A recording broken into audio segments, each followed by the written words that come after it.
अगर आप भी चाहते हैं कि सोनो टोन भोजपुरी का ऑडियो वीडियो सबसे पहले आप तक पहुंचे, तो लाल बटन दबाकर चैनल को सब्सक्राइब करें और हाँ, बेल आइकन को दबाना ना भूलें।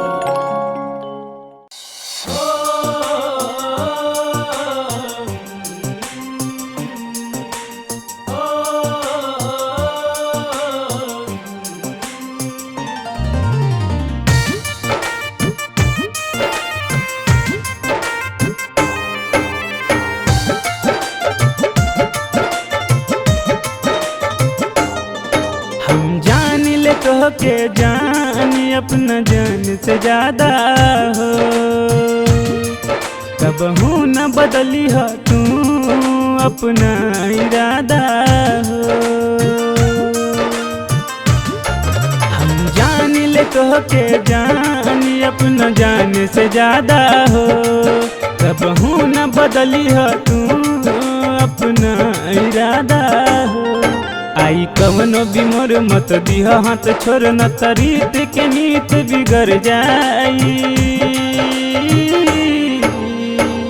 दीवाना मर जाई हो, दीवाना मर जाई, दीवाना मर जाई, दीवाना मर जाई।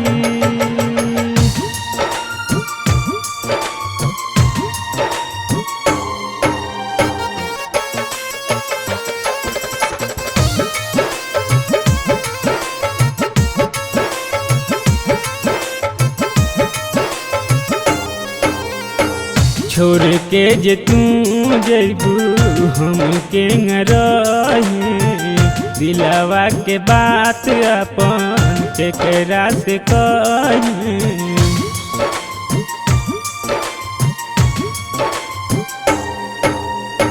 छोड़ के जे तू जैबू हमके न रहे, दिलवा के बात अपन केकरा से कहे। सैया संग में सितम मत बनिया बेशरम, न तो अखिया से निर्मोर गिर जाई, दीवाना मर जाई हो, दीवाना मर जाई, दीवाना मर जाई,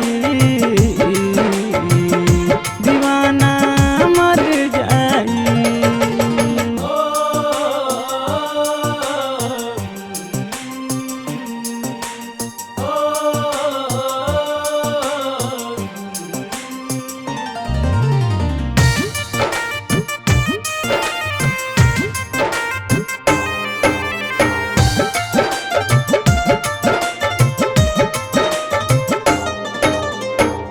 तू ही हमार तो दुनिया जहान हो, तोहरे में बसेला जान मोर परान हो।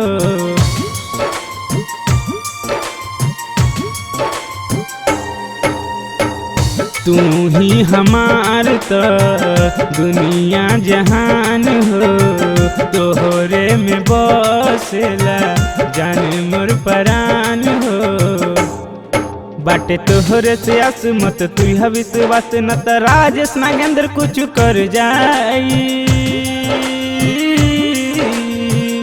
दीवाना मर जाई।